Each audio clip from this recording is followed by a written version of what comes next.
कि इस वक्त बड़ी बड़ी बातें हो रही हैं। एक तरफ तृणमूल कांग्रेस पूरी तरीके से टूटती दिखाई पड़ रही है, दूसरी तरफ ऐसा लगता है जैसे शिवसेना में फिर टूट होने वाली है, तीसरा एनसीपी और कांग्रेस के बीच में कुछ मर्जर की बातचीत चल रही है, चौथा आंध्र प्रदेश के अंदर भी जगनमोहन रेड्डी और कांग्रेस के बीच मर्जर की कुछ बातचीत, अटकलें, अफवाहें चल रही हैं।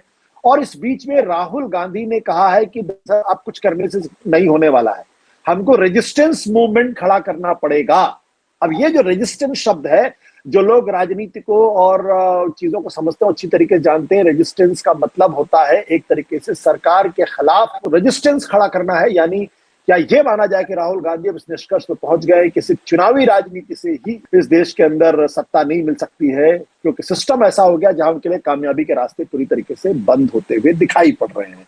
तो प्रभु, बहुत इंटरेस्टिंग बात है।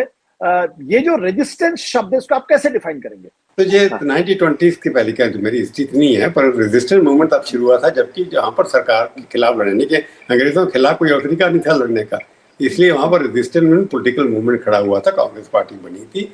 उसी लगता है कि राहुल गांधी जो है ही विद कांग्रेस हिस्ट्री अगेन, वो अपने कांग्रेस का इतिहास पढ़ रहे हैं, कांग्रेस में रेजिस्टेंस मूवमेंट कैसे शुरू हुआ था उसको वो कॉपी करने की कोशिश कर रहे हैं। क्योंकि चुनाव, जो आपने कहा कि चुनाव में शायद जीतना मुश्किल दिखाई देता है, चाहे वो उनके अपने पॉलिटिकल कारण हो, चाहे मिसयूज ऑफ इंस्टीट्यूशंस हो, ये सब मिला करके ये लगता है कि कांग्रेस ने मान लिया है कि वो चुनाव में अगर लड़ना चाहते हैं, लेवल प्लेइंग फील्ड नहीं है, इसलिए हमारे को लड़ना है।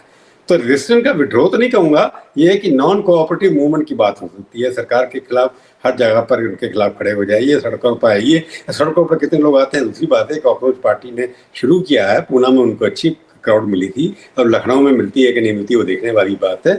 अगर वो मूवमेंट खड़ा हो जाता है धीरे धीरे जवानों का, नॉन पॉलिटिकल है, कांग्रेस उसके खिलाफ दिखाई दे रही है इस वक्त, पर देखना हमारे उनको वॉच करना है। तो आपने जो कहा कि रेजिस्टेंस मूवमेंट क्या है, रेजिस्टेंस मूवमेंट वेरी क्लियर है कि कांग्रेस पार्टी को लगता है सब पार्टी को मिलकर के चुनाव जीते हट करके पहले इकट्ठा होकर के सरकार के खिलाफ, उनकी नीतियों के खिलाफ इकट्ठा होकर के एक कॉमन प्रोग्राम सड़क के ऊपर उतरो और झगड़ा करो, वो बनाना चाहिए पहले। मेरे तो समझ में नहीं आता, पर आपका इंटरप्रिटेशन क्या समझ नहीं आता। तो ये सरकार के साथ विरोध नहीं है, प्रणाली के खिलाफ रिवोल्ट है कि जिस तरह का सिस्टम हमारे यहाँ बन गया है, इंस्टीट्यूशनलाइज हो गया चीज का, उसके मिसयूज के खिलाफ खड़ा होना है। अगर ईडी वाले आपके दफ्तर के बाहर आते हैं, आप प्रदर्शन करिए, अगर पुलिस वाले आते हैं तो आप प्रदर्शन करिए, आपको लगता है गलत काम है तो आप अपना पब्लिक प्रोटेस्ट लीगल तरीके से करिए, तभी आप जाकर के कहीं ना कहीं इंस्टीट्यूशन को भी दिखाएंगे कि जनता आपके खिलाफ खड़ी हो रही है। जनता को जब लगेगा, इंस्टीट्यूशन को, सीए को लगेगा, जुडिशरी को लगेगा, इलेक्शन कमीशन लगेगा कि जनता उनके खिलाफ खड़ी हो गई है, तो शायद हो सकता है उनकी कमर थोड़ी स्पाइन में कहीं दम आ जाए। आपने बिल्कुल बिल्कुल सही कहा प्रभु, लेकिन इसमें एक महत्वपूर्ण बात यह है कि ये कम से कम इस ओर इशारा जरूर कर रहा है कि राहुल गांधी और कांग्रेस पार्टी अब सड़क पर उतरकर एक बड़े आंदोलन की भूमिका की तैयारी कर रहे हैं। क्योंकि खबर यह भी है कि कोटा 17 जून से कोटा में जाके छात्रों के साथ मुलाकात करेंगे और वहां से एक अभियान की शुरुआत होगी। यानी छात्रों के जो मुद्दे हैं, जो नीट का सवाल है, सीबीएसई का सवाल है, पेपर लीक का सवाल है, उसके बहाने से वो सरकार के खिलाफ माहौल बनाने का काम करेंगे। क्या इसलिए क्योंकि जो पार्टियां हैं वो थोड़ी सी अपने आप को बेबस और विवश महसूस कर रही हैं? तृणमूल कांग्रेस जो है लगभग खत्म होने के कगार पहुंच गई है। शिवसेना में उद्धव ठाकरे इमरजेंसी मीटिंग बुला रहे, उनको भी लगता है कि उनके 9 सांसद में से न जाने कितने सांसद दोबारा भाग जाए। ये जो स्थिति पैदा हो गई कि छोटी पार्टियों का अस्तित्व ही संकट में मिल गया। अखिलेश यादव ये कह रहे हैं कि अगर इस बार बीजेपी जीती उत्तर प्रदेश के अंदर तो आखिरी चुनाव होगा। ये जो सेंटिमेंट है, ये तो मैंने कम से कम पहले तो नहीं सुना था। आपको क्या लगता है? ये बिल्कुल ठीक बात। रजिस्टर देखो, जैसे आपने इंस्टीट्यूशन लिए कि पहले दो पार्टी, एक पहली बार हुआ है तो अलग अलग। और अब मैं तो एक तरफ से दूसरी तरफ से जरा लाइट मूड में बात करूंगा कि स्टॉक मार्केट इतनी गिर रही है, कोई पैसा बन नहीं रहा है, वहाँ मर्जर एक्विजिशन हो नहीं रहे हैं, बंद कर दिया लोगों ने मर्जर एक्विजिशन। तो लगता है कि कांग्रेस बीजेपी को लगता है ये सबसे बड़ी मार्केट है इस वक्त, यहाँ पर हर चीज सस्ती मिल रही है, अवेलेबल भी है, हर माल बकायू है। तो आप एक्वायर करिए, मर्जर करिए। इसीलिए वो टीएमसी का मर्जर करेंगे, शिवसेना का मर्जर उन्होंने पहले करा लिया, आपका भी मर्जर करा लिया, साथ एमपी चले गए। तो ये मर्जर एक्विजिशन की जो कॉर्पोरेट भाषा है, जो अमेरिका से आई थी मर्जर एक्विजिशन को, कि आप भाव लगाइए, आइडियोलॉजिकल भाव लगाइए कि आपकी पार्टी ठीक काम नहीं करी, एक कलर देना ना उसको आपको। अब राघव चड्ढा ने कितनी गालियां दी बीजेपी को, उसके बाद उन्होंने आइडियोलॉजिकल कवर ढूंढ लिया।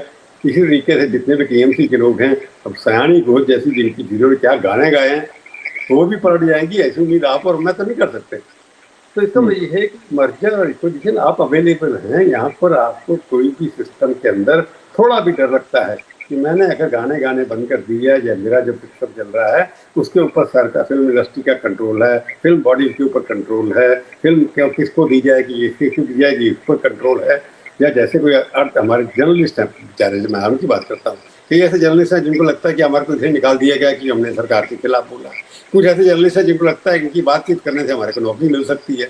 तो ये एक माहौल बन गया है कि आप किसी एक विचारधारा के साथ जुड़ेंगे तो आपको विदेश यात्रा में बुलाया जाएगा, आपको हर मंच पर स्वागत किया जाएगा, आपका रिकॉर्ड सब भूल जाएगा, आपके जितने रेप के केसेज हैं, जो मिसमैनेजमेंट केसेज हैं, आप देखते होंगे सोशल मीडिया में हर चीज़ की छपती है। तो ये जो बात कर रहे हैं कि आप जो पार्टियां हैं टूटने के कार पर इसलिए हैं क्योंकि आइडियोलॉजिकली पार्टी जो बनी थी, टीएमसी आइडियोलॉजी नहीं है उसकी कोई इंडिपेंडेंट, वो कांग्रेस से कट करके आई, सीपीएम के खिलाफ लड़ी, वहाँ एक मूड बन गया और कांग्रेस वीक हो रही थी। इंदिरा गांधी जाने के बाद, राजीव गांधी जाने के बाद एक किस्म से वीक लीडर था, वहाँ पर कोई नहीं था, इसलिए वो बन गई। इसी तरह आपने देखा जगन रेड्डी ने भी बनाया, जगन रेड्डी को उस वक्त मुख्यमंत्री बना दिया जाता तो हो जाता है। ऐसे ही मध्य प्रदेश के अंदर आप ज्योतिर्मय सिंधिया को राज्यसभा सीट देते तो शायद नहीं टूटती पार्टी।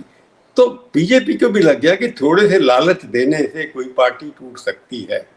इस तरह की चर्चाएं इसलिए हो रही हैं क्योंकि आइडियोलॉजी से संबंधित जो लोग हैं उनकी वो अब लगभग जा चुके हैं या जाने वाले हैं। जो बचे हुए हैं वो कभी इधर कभी उधर। आपको उम्मीद थी कि जो कांग्रेस के अंदर जिन्होंने अपनी जान लगा दी, आप जितेंद्र प्रसाद जी उनका बेटा देख लीजिए आकर के, सीपीएम सिंहदेव जी उनका बेटा देख लीजिए आकर के। तो ये जो है ना, बीजेपी को एक टूल किट मिल गई है कि सारे देश के अंदर अगर हमने अपने आप को अगर नेशनल पार्टी बनाना है, जो हमारे नेता नहीं हैं, तो वहाँ दूसरी पार्टी के नेता जो अवेलेबल है, जो एकोमोडेट कांग्रेस पार्टी ने नहीं किया, क्योंकि कांग्रेस पार्टी के अंदर नेहरू परिवार, गांधी परिवार का भी कसूर भी है। जो नीचे से लोग आ रहे थे उनको ऊपर करना चाहिए था। आज से 10 साल पहले उनकी वर्किंग कमेटी, उनके जनरल सेक्रेटरी सब 70 साल से ऊपर थे। नए लोगों को आने का मौका नहीं मिला। और शुभेंदु अधिकारी चलेगा टीएमसी से छोड़ करके, क्यों छोड़ गए? कि उन्होंने अपने भतीजे को लाके खड़ा कर दिया। इस मामले में थोड़े अखिलेश यादव सफल गए हैं, उन्होंने लोगों को लेना शुरू कर दिया है। उनकी पार्टी में उतना बिखराव नहीं आया जितना अपेक्षा था। बाकी एक ही रीजनल पार्टी बड़ी है जिसके अंदर वो बिखराव नहीं हुआ। एक डीएमके बची हुई है जिसके अंदर बिखराव नहीं हुआ। आपने बीआरएस देखा, वो भी टूट गई वहां पर जाकर के। तो रीजनल पार्टी को अगर देखेंगे, आइडियोलॉजी बेस्ड पार्टी डीएमके है जिसके अंदर थोड़े बहुत लोग छूट के गए, परंतु अब तक इंटैक्ट है ऑर्गेनाइजेशन की। शिवसेना टूट गई, उन्हें जिसकी उम्मीद ही नहीं थी हुई। दोनों यादव भाई जो हैं, अखिलेश यादव और अपने तेजस्वी यादव, उन्होंने अपनी पार्टी बचा के रखी। अभी तक हार गए चुनाव, दूसरी बात है। बहुत बड़ा एक्सोडस उनकी पार्टी में से नहीं हुआ। इन राजनीतिक नेताओं को लगता है कि सत्ता ही हमारे लिए सब कुछ है। जब सत्ता का लालच छूट जाता है तो सोशल सर्विस आपकी गौण हो जाती है। कि अगर बीजेपी को कोई रिप्लेस करेगा तो कांग्रेस पार्टी ही करेगी। पहले मोदी को राहुल कर पाएंगे, इसके बारे में मेरे को डाउट है। परंतु बीजेपी और कांग्रेस की जब लड़ाई होगी, कभी भी होगी, तो कांग्रेस पार्टी आज से 10 साल बाद, 15 साल बाद, आज की स्थिति नहीं कह सकता। तो अल्टीमेटली 2 पार्टी सिस्टम की तरफ मोदी भी बढ़ रहे हैं और राहुल गांधी का भी वही इशारा है। बहुत सारे लोग ये कह रहे हैं कि कुछ बड़ा काम प्रधानमंत्री नरेंद्र मोदी करना चाहते हैं संसद के माध्यम से, जिसकी वजह से लोगों को एनडीए के टेंट के नीचे लाया जा रहा। तो इससे बीजेपी की ताकत तो बढ़ेगी, लोकसभा राज्यसभा के अंदर उनकी संख्या भी बढ़ेगी, लेकिन इसका मकसद क्या है? उनको लगता है कि अभी तक वो काम पूरा नहीं हुआ जो करना चाहते हैं। उसका काम क्या हो सकता है कि लीगल तरीके से पार्टी टूट करके जब तक मर्जर नहीं हो बीजेपी के साथ, तब तक वहां पर प्रॉब्लम है उनके लिए। डिलिमिटेशन बिल आपका फेल हो गया, आप 2029 का चुनाव कराना चाहते हैं, महिलाओं पर उसके अंदर 33% के नाम से सीटें काम करना चाहते हैं।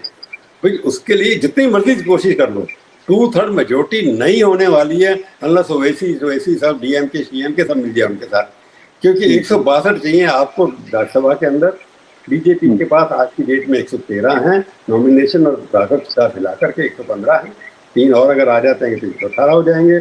एनडीए के मिलाकर के 132 से 40 के खिलाफ बनते हैं। और लोकसभा के अंदर उनको चाहिए 372, जो कभी बन ही नहीं सकते। किसका मर्जी कोशिश कर लीजिए आप। तो ये सब होने की उसकी डर पैदा करके आप 372 कर रहे हैं, नहीं आए अफेंड कर जाए लोग, दूसरी बात है कि 50% शुड बी प्रेजेंट। पिछली बार ज्यादा प्रेजेंट थे, आपको देखा था कि उनको 297 वोट मिले जबकि उनकी संख्या ज्यादा थी। तो वो जो उनका ये लंबा है कि हम पास करा लेंगे, वो इतनी जल्दी आसानी से नहीं होता अनलेस कि वो इतना कोशिश कर लें कि सबके सब समाजवादी पार्टी के 39 बाहर हो जाएंगे। टीएमसी के बाकी ये बच्चे वो भी बाहर हो जाएंगे, डीएमके के सारे कोई नहीं आएंगे, कांग्रेस के 99 हैं, जब तक वो खड़े तब प्रॉब्लम है उनके साथ। कांग्रेस में आप कुछ बदलाव देख रहे हैं? एक तरीके का एग्रेशन कांग्रेस में भी दिखाई पड़ा, जो पहले लोकसभा के अंदर दिखाई पड़ रहा था कि लगातार राहुल गांधी जो है वो प्रधानमंत्री पर सीधे हमले कर रहे थे। यहां तक कह दिया कि आप हिंदू होने का सर्टिफिकेट नहीं दे सकते, आप हिंदू, हम भी हिंदू हैं। इस भाषा का इस्तेमाल कर रहे थे, बहुत तीखे शब्दों का इस्तेमाल कर रहे थे।